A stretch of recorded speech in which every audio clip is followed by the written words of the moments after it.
Seigneur, on se confie en toi, on te remet ta parole, Seigneur, afin qu'elle touche nos cœurs, nos vies, qu'elle nous remplisse. Seigneur, tu connais mieux que quiconque nos besoins. Seigneur, révèle-toi à nous par ta bonté, dans ta douceur, dans ton amour. Amen. Gloire à Dieu. Vous voyez le titre de mon message, adopter de bonnes habitudes. Deuxième partie, parce qu'il y a 2 semaines, j'avais pris la première partie de ce message des bonnes habitudes et je crois très fortement aux pratiques de bonnes habitudes. Pas des choses, des rengaines qu'on va faire, mais des choses qu'on fait, qu'on pratique, parce que c'est important. Donc les habitudes, c'est ces choses qui sont ancrées en nous et qui sont comme gravées en nous parce qu'on les fait tout le temps. Des choses qui deviennent comme enracinées dans notre cœur. J'avais donné ce témoignage aussi des services d'urgence qui répètent certains gestes, des gestes médicaux, des gestes de soins, de façon à ce qu'en cas d'urgence, on ne soit pas pris de court à se dire mais comment fonctionne tel appareil, comment fonctionne un défibrillateur, comment fonctionne telle et telle chose. On le sait, on l'a déjà répété et on est sur place avec des gestes qu'on connaît, qu'on maîtrise, qu'on pratique. Et je crois aussi dans la foi chrétienne, on a souvent des choses qui surviennent dans notre vie chrétienne, on a des choses qui surviennent où on peut être troublé, ça ne se passe pas forcément comme on l'avait envisagé, pas forcément comme on l'avait prévu, prié même. Et si on n'a pas des bonnes habitudes, on va être complètement perturbé et peut-être complètement paniqué. Mais si on a des bonnes habitudes, et on en a vu quelques-unes la dernière fois, on va pouvoir avancer dans cette vie chrétienne. Des bonnes habitudes qu'on avait vues la dernière fois, c'est la reconnaissance. Vous pouvez toujours réécouter ce message sur le site internet de l'Église ou commander le CD. C'est possible de réécouter ces messages parce qu'on les place sur notre site internet. Donc la reconnaissance, qui est une bonne habitude d'être reconnaissant dans les bons comme dans les mauvais jours, de savoir dire merci. Merci à Dieu parce que simplement aujourd'hui j'ai pu me lever. Merci à Dieu parce qu'il est vivant. Merci à Dieu parce qu'il a, j'aime bien dire, tout sous son contrôle. La joie, on avait parlé de la joie aussi. Soyez toujours joyeux ou priez sans cesse, comme Paul le dit. La méditation de la parole de Dieu, évidemment, qui est très importante. Et j'avais cité cette phrase du pasteur Billy Graham, un des plus grands évangélistes aussi que le monde est connu, le monde moderne, où il a dit « Si l'âme n'est pas nourrie et exercée journellement, elle s'affaiblit et s'atrophie. » Et je crois que c'est une réalité. C'est comme un sportif, s'il ne pratique pas son sport. Je ne pense pas que l'équipe de hockey d'hier soir a gagné par hasard, mais ils se sont entraînés, encore entraînés. Hier, on avait aussi la course sponsorisée pour soutenir les Kids Games et j'ai fait l'erreur de vouloir courir et aujourd'hui, je suis plein de courbatures. Parce que, évidemment, il manque certains automatismes dans mon corps pour courir et ça se ressent, ça se voit, notamment au niveau des résultats aussi ou du nombre de tours accomplis, ça se ressent, ça se voit parce qu'il manque des automatismes. Aujourd'hui, donc, on va voir l'importance d'être rempli du Saint-Esprit, évidemment, et l'importance de marcher dans l'amour du Seigneur, l'importance d'être rempli du Saint-Esprit. Alors ce week-end, c'est en fait la Pentecôte. La Pentecôte, ce n'est pas juste pour certains cantons où ils ont congé le lundi en plus. Suivant dans quel travail vous faites, vous avez peut-être même congé demain, mais ce n'est pas férié en Valais. On se souvient de l'importance du Saint-Esprit. L'importance d'être rempli du Saint-Esprit. On fête la Pentecôte non seulement comme un acte historique, mais comme j'ai dit, dans le but aussi d'être rempli du Saint-Esprit, de se dire qu'il agit encore aujourd'hui. Ce n'est pas juste quelque chose qui a été accompli il y a très longtemps.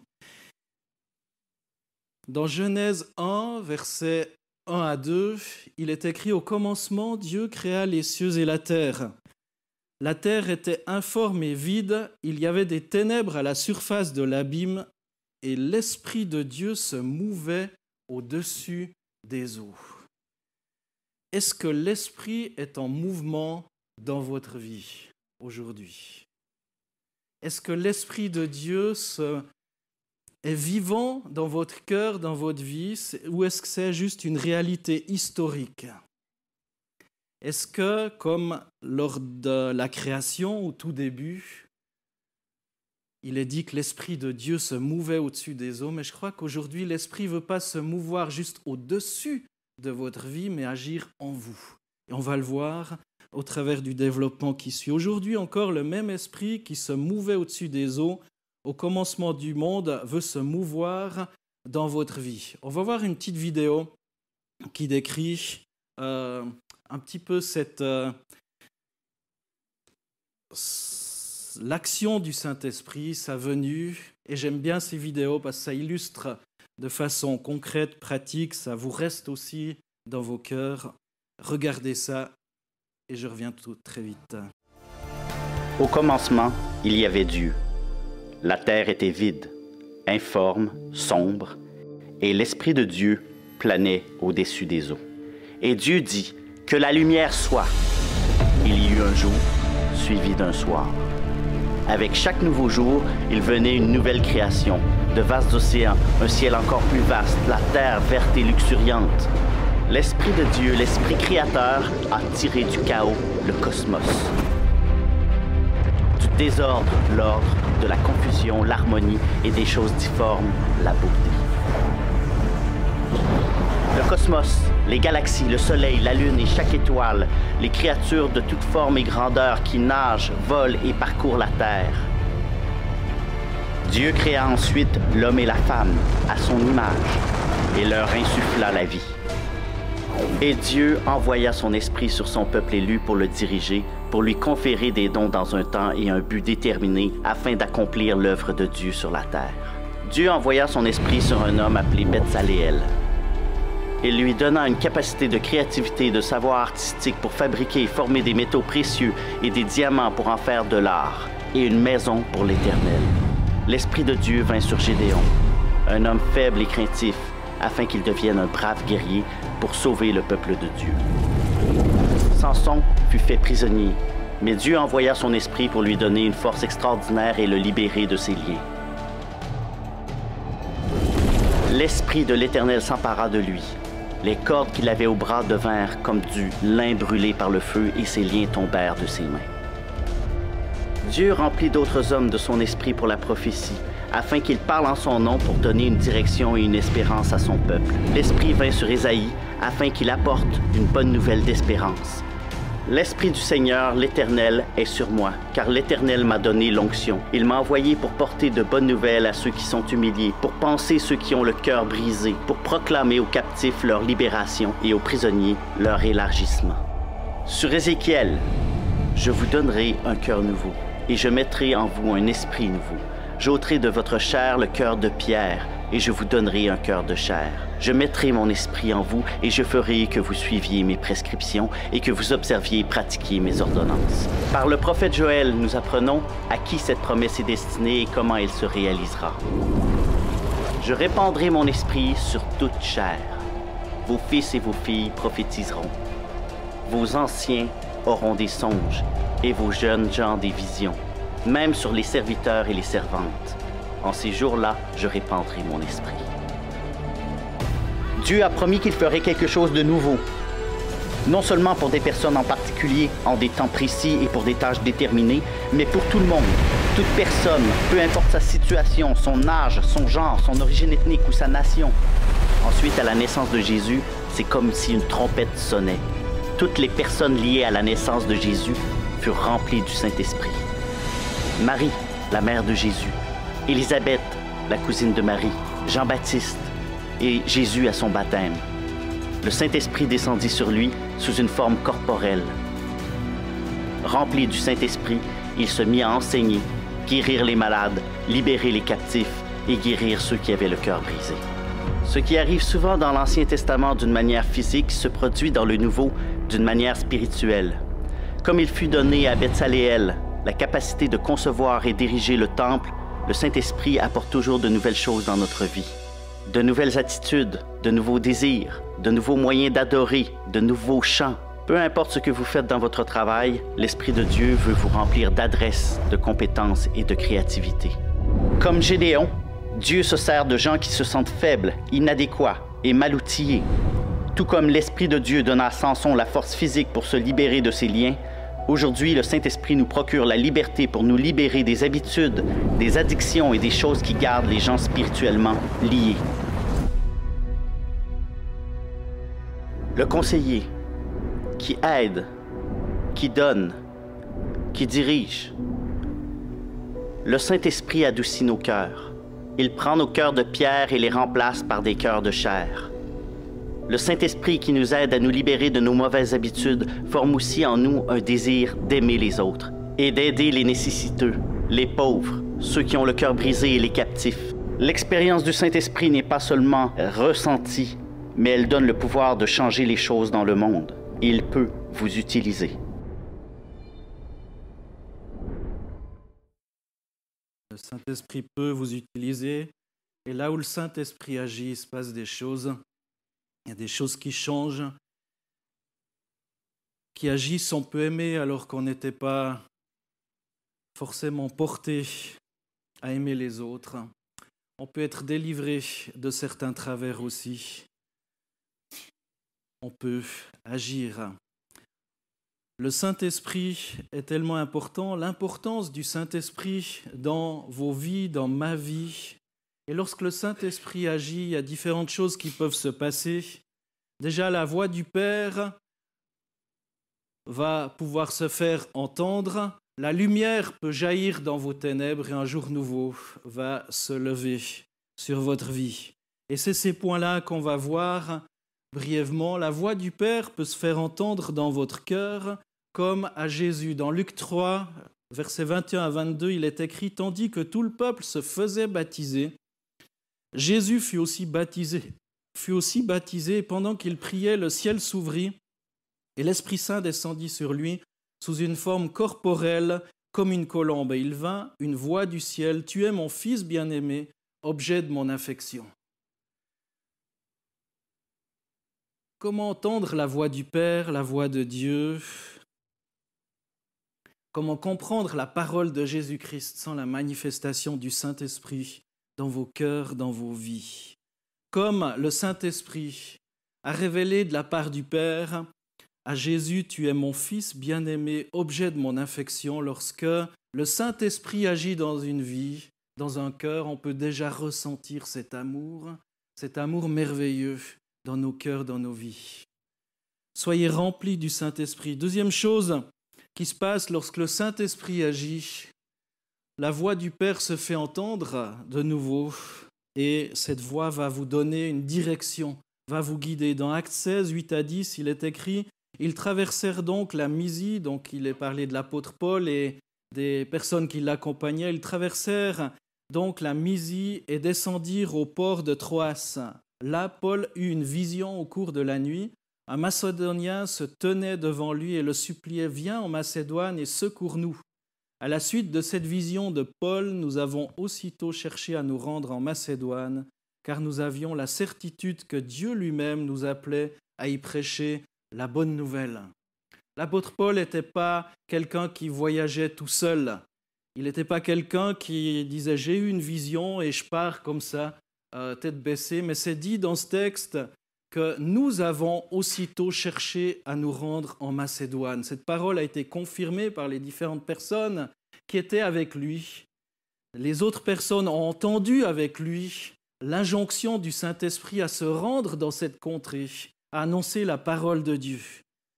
Le Saint-Esprit, lorsqu'il agit dans votre vie, la voix du Père va se faire entendre et elle va vous guider. Troisième chose, lorsqu'on est rempli du Saint-Esprit, la voix du Père se fait entendre et elle va vous encourager. Combien on a besoin aussi d'encouragement dans nos cœurs, dans nos vies, et la parole de Dieu est remplie de ces textes qui nous encouragent, de la parole de Dieu qui nous dit de ne pas craindre, d'être fort, d'être courageux. Et on va en lire un petit extrait dans Josué 1, versets 5 à 9.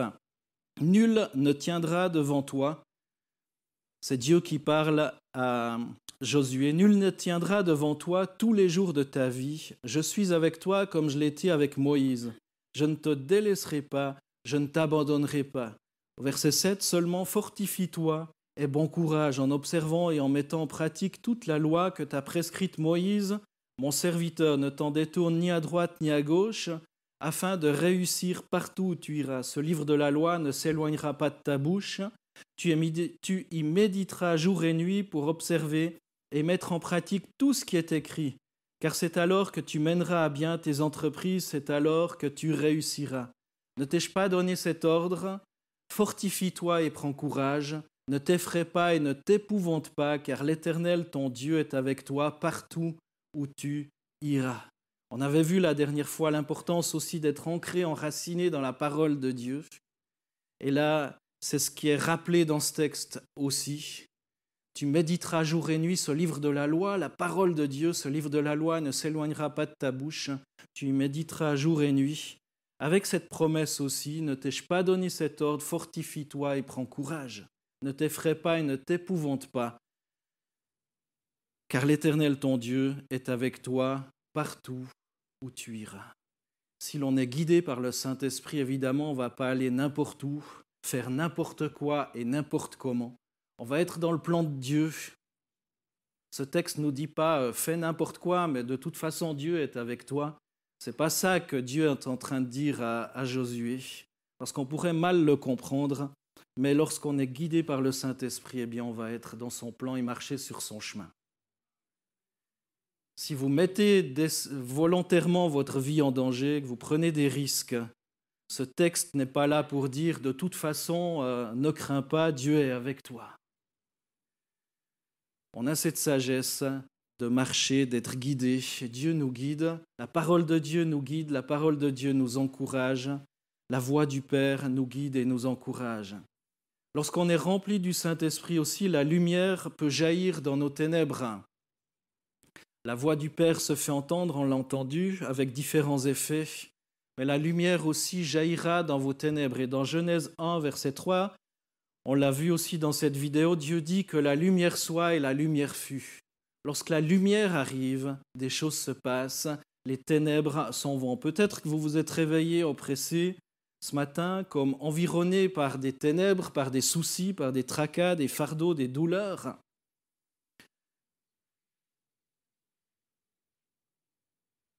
Encouragez-vous, au travers de cette bonne habitude, de vous tourner vers Dieu.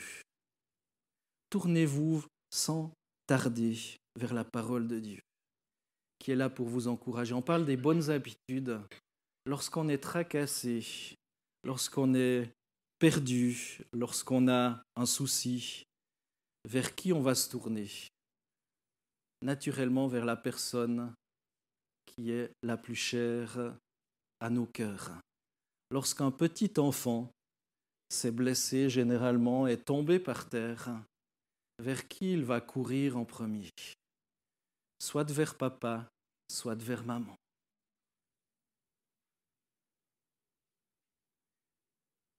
Parce qu'il en a l'habitude, parce que c'est naturel, c'est inné en lui. Lorsque vous avez des tracas, des soucis, des fardeaux, des douleurs, vers qui est-ce que vous courez en premier? Vers Dieu? Ou est-ce qu'on se lamente? Je crois que si on court vers Dieu, eh bien, Dieu peut nous remplir de paix, sa lumière, sa joie peut venir dans nos vies aussi, peut jaillir dans nos cœurs, pour repousser aussi toutes sortes d'oppressions, de vide, de tracas, de soucis, d'angoisse. Ce n'est pas forcément automatique, mais lorsqu'on a cette habitude, je crois que Dieu est capable de donner la paix. La Bible nous dit « Venez à moi, vous tous qui êtes fatigués et chargés, et je vous donnerai du repos. » Troisième chose, la voix du Père se fait entendre lorsqu'on est rempli du Saint-Esprit. La lumière peut jaillir dans nos ténèbres et un jour nouveau peut se lever pour vous. On l'a entendu, il y a des choses nouvelles qui se passent. Genèse 1, versets 4 à 5. Dieu vit que la lumière était bonne et Dieu sépara la lumière d'avec les ténèbres. Dieu appela la lumière jour et il appela les ténèbres nuit. Il y eut un soir, il y eut un matin, ce fut un jour. Il y avait les ténèbres, il y avait la lumière. Il y a des choses qui se sont passées, qui se sont réalisées, mais il y a eu un jour nouveau.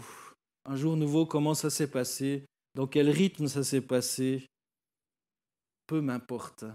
Il y a quelque chose de neuf qui a été créé. Ce jour nouveau peut être le vôtre aujourd'hui si vous prenez la décision de marcher dans la communion du Saint-Esprit.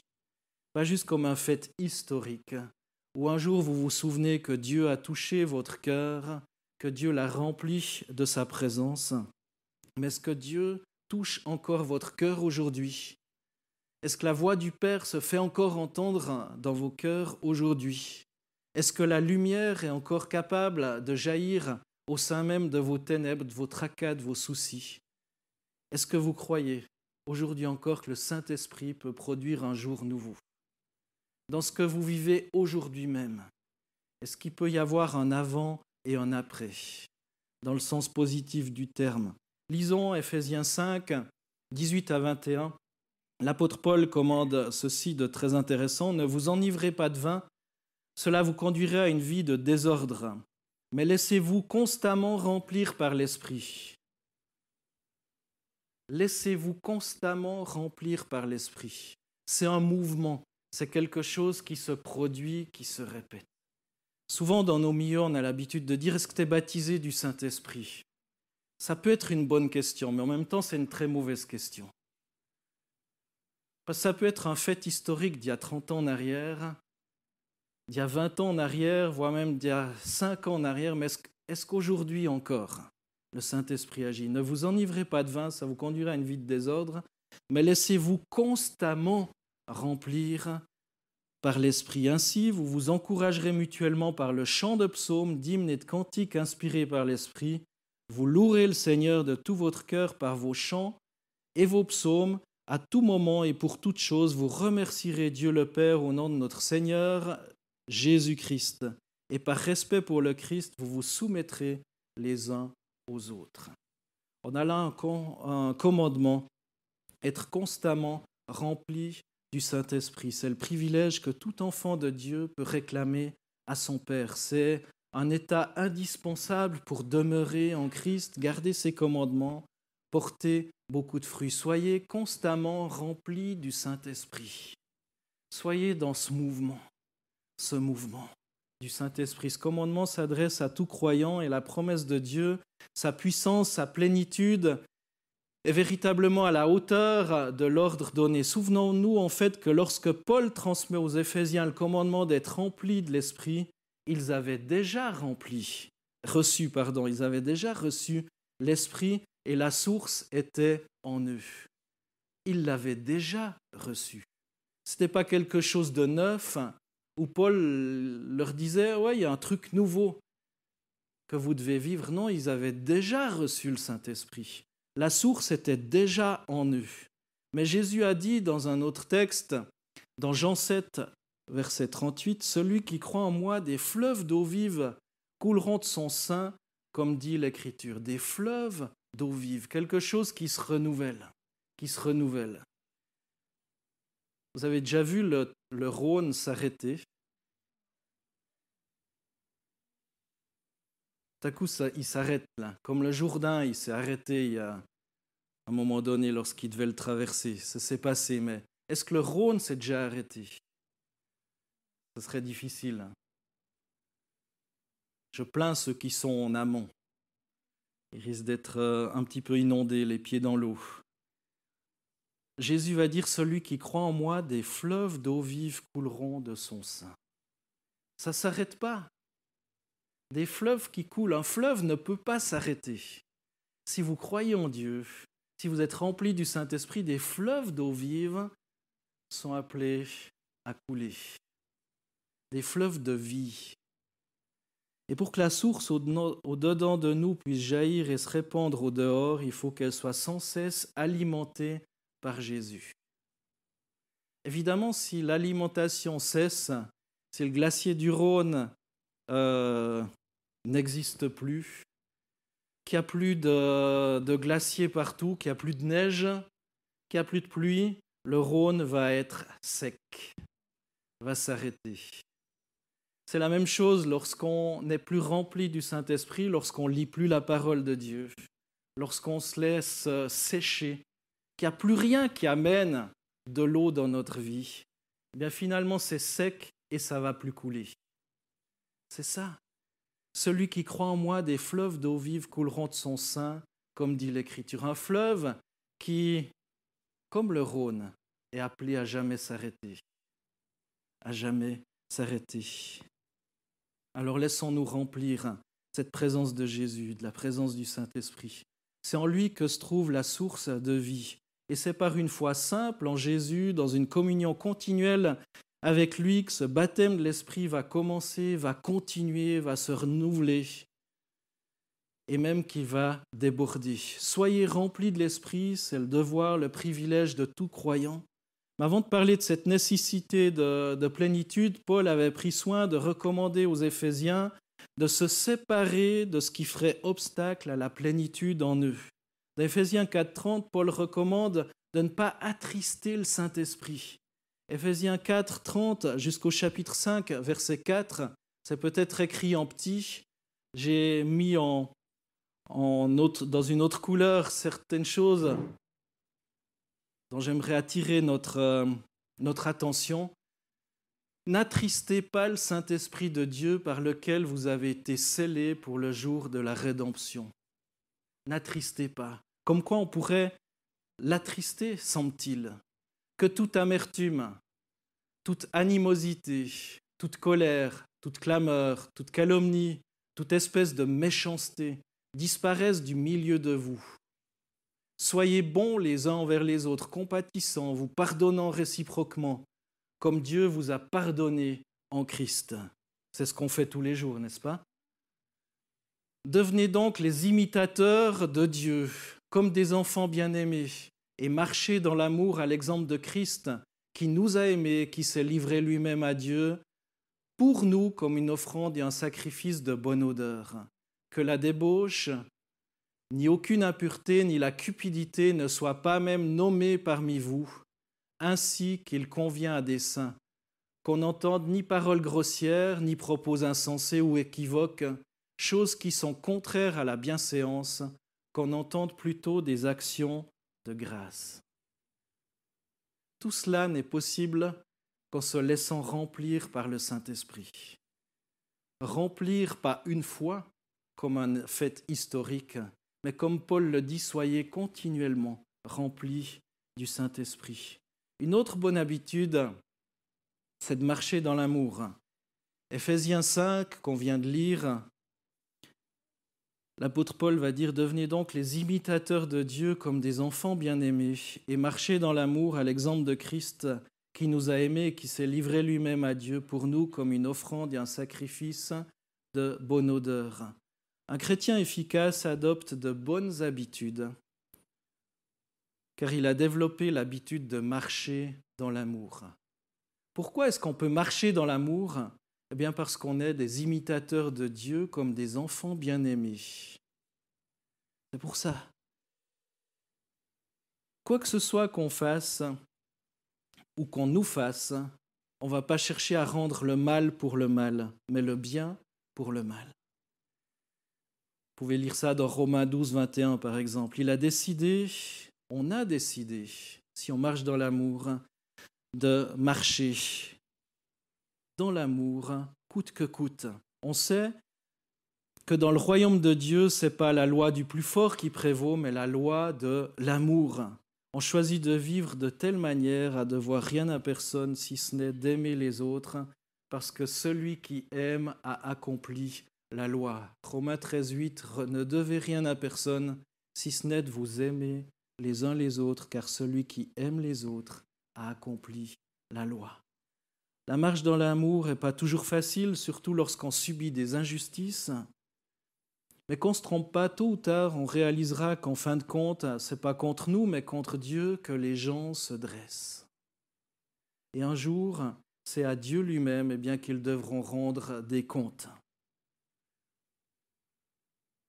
Il est écrit dans ce texte aux Hébreux, chapitre 10, verset 31, « C'est une chose terrible que de tomber entre les mains du Dieu vivant. »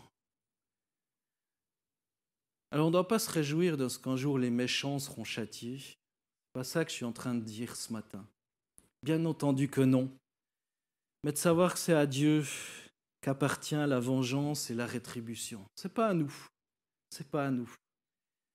Notre tâche, c'est de faire comme Jésus, de bénir, d'aimer, de choisir d'aimer. Pourquoi ? Parce qu'on est rempli du Saint-Esprit, on peut choisir, on peut faire ce choix de marcher dans l'amour. Ceux qui font le mal passeront certainement un mauvais moment lorsqu'ils seront face à Dieu. Et faisons donc attention que dans nos propres vies, on ne marche pas dans la vengeance, mais dans l'amour, car c'est que comme ça qu'on pourra échapper aux mains de Dieu, du Dieu vivant. C'est quoi marcher dans l'amour ? Alors il y a plusieurs définitions possibles, plusieurs choses à appliquer dans nos cœurs. Elles sont toutes bonnes en elles-mêmes, c'est peut-être pardonner. Certainement une des choses les plus difficiles, d'arriver à pardonner, d'arriver à respecter l'autre.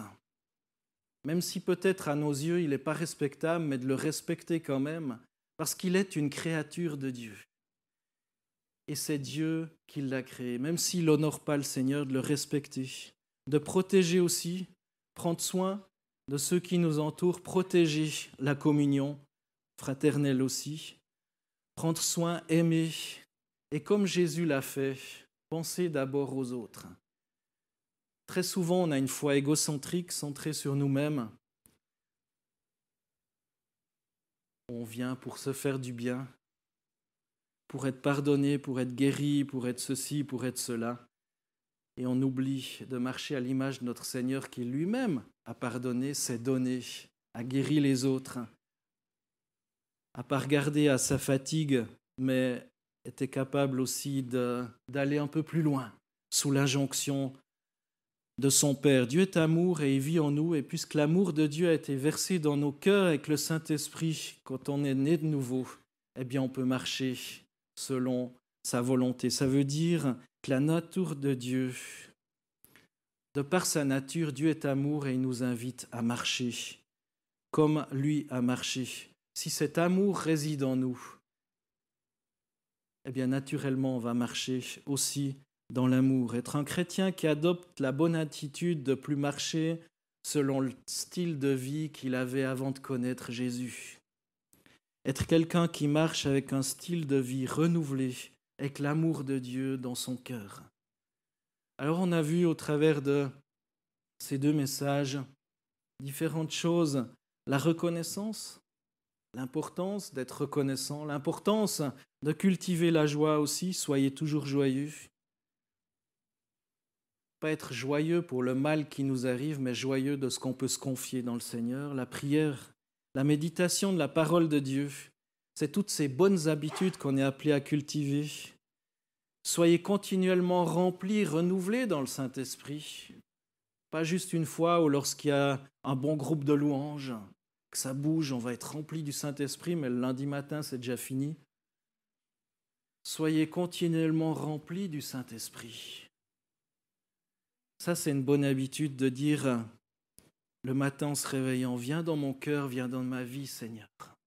Remplis-moi de ton esprit, que je puisse être quelqu'un de spirituel et non de charnel aujourd'hui. Et marcher dans l'amour. En mettant en pratique ces bonnes habitudes, non seulement on deviendra des chrétiens efficaces pour le royaume de Dieu, mais surtout vous vous épanouirez parce que vous reflèterez qui vous êtes réellement en Christ.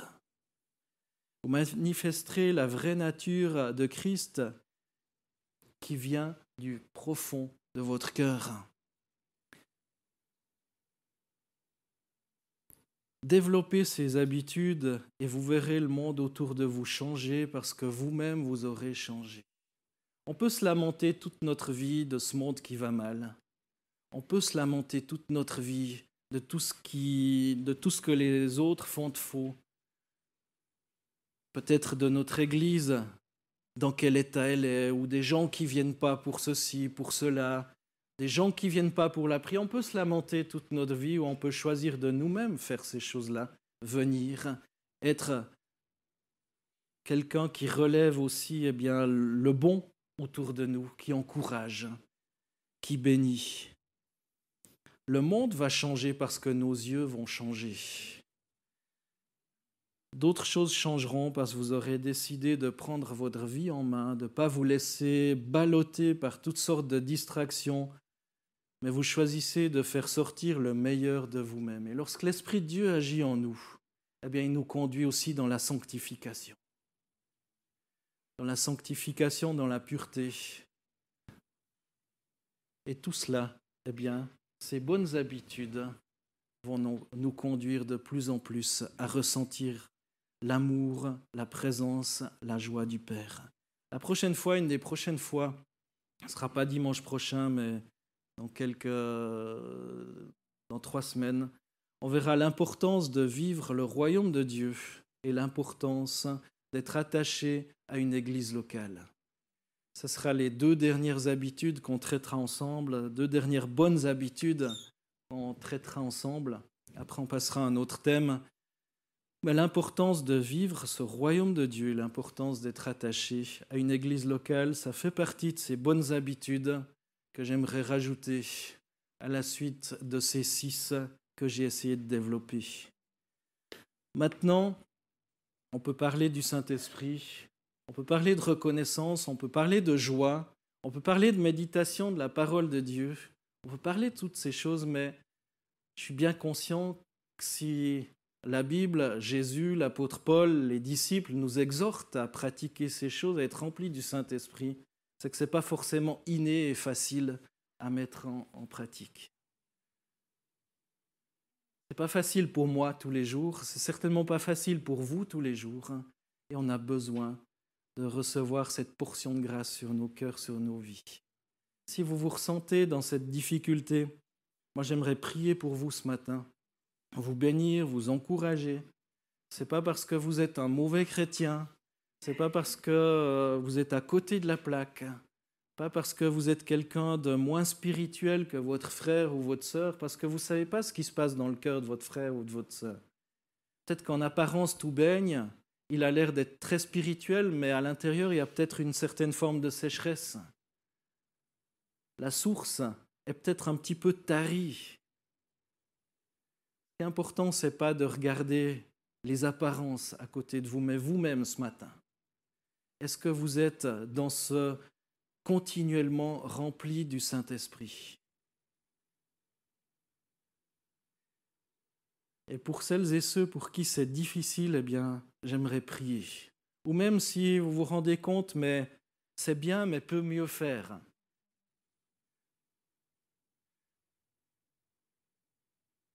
Ce qui est marqué sur les livres d'école souvent. Moi, j'avais souvent ça sur mes livres d'école.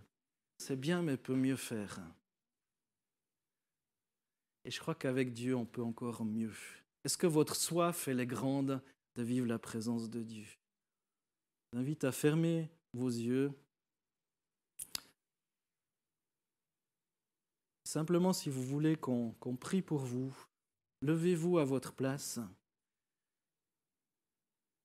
Si vous avez soif d'être rempli du Saint-Esprit ou renouvelé dans le Saint-Esprit, sentez qu'il vous manque cette puissance, cette joie, la reconnaissance, la prière. Pour méditer la parole de Dieu, c'est peut-être difficile. Pour marcher dans l'amour, c'est peut-être difficile.